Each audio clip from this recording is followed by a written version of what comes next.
ఒకటిసారి ఈరోజు ఎక్కడి నుంచి వచ్చినామని కాదు, నిజంగా చెప్పాలంటే మేము చాలా పూర్ అగ్రికల్చర్ ఫ్యామిలీ. మా పేరెంట్ ఇద్దరు కూడా చదువు రాదు, ప్యూర్లీ వ్యవసాయం చేసుకునే వాళ్ళం.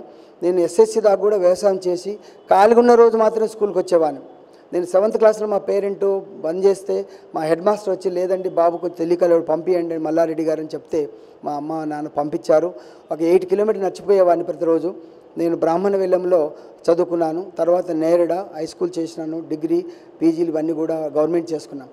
నా ఆలోచన ఏంటంటే మా పేరెంట్ ఏం నేర్పారు? క్రమశిక్షణ నేర్పారు, కష్టపడే తత్వం నేర్పారు. ఈ రెండు నేర్పితే చాలు. ఎక్కడ వీలుంటే హెల్ప్ చేయమని నేర్పారు. ₹1 తీసుకుంటే ₹1 పైసా పని చేయమన్నారు. 100 రూపాయలు తీసుకుంటే ₹100 ₹101 పని చేయమన్నారు. అంతే తప్ప ₹100 ₹99 పని ఎప్పుడూ చేయొద్దంటారు. అది నాకు ఆ ఇన్స్పిరేషన్తో, మా పేరెంట్ ఇన్స్పిరేషన్తో ఈరోజు ఇంటర్మీడియట్ నుంచి నేను స్వతహాగా ట్యూషన్ ఫీల్డ్ నుండి, ట్యూషన్ నుంచి ఎడ్యుకేషన్ ఫీల్డ్ నుండి, ఎడ్యుకేషన్ తర్వాత ఈరోజు ఒక విద్యా వ్యవస్థను నిర్మాణం చేసి I work for the world book encyclopaedia. అదేవిధంగా నేను ఈరోజు ఇండియాలోనే కానీ world I don't know prenatal school establish చేశాను. నేను ప్రీనేటల్ స్కూల్ అంటే ప్రెగ్నెంట్ ఉమెన్కు స్కూల్.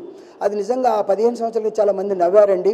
స్కూల్ మీద దోసుకుంటున్నారు, ఇంకా ప్రెగ్నెంట్ ఉమెన్ కూడా దోసుకుంటారు అని అన్నవాళ్ళు చాలామంది. అప్పుడు అంత ఎంకరేజ్మెంట్ లేదు. కానీ ఇప్పుడు ఈరోజు ప్రీనేటల్ స్కూల్ చాలా ఇంపార్టెంట్. ఎందుకంటే కంబైన్డ్ ఫ్యామిలీస్ లేవు కాబట్టి, న్యూట్రల్ ఫ్యామిలీస్ ఉన్నాయి కాబట్టి, ప్రెగ్నెన్సీ తర్వాత హౌ షుడ్ టేక్ కేర్ ఎలా తీసుకోవాలి, ప్రెగ్నెంట్ ఉమెన్ చైల్డ్ గురించి ఎలా కేర్ తీసుకోవాలి, ఆఫ్టర్ ద బర్త్ ఎలా కేర్ తీసుకోవాలనే విషయం ఈరోజు మాకు పర్ఫెక్ట్గా నేను డీల్ చేస్తున్నాను. మేము పేరెంట్, యంగ్ జనరేషన్ పేరెంట్ నాకు కౌన్సిలింగ్ ఇస్తాను.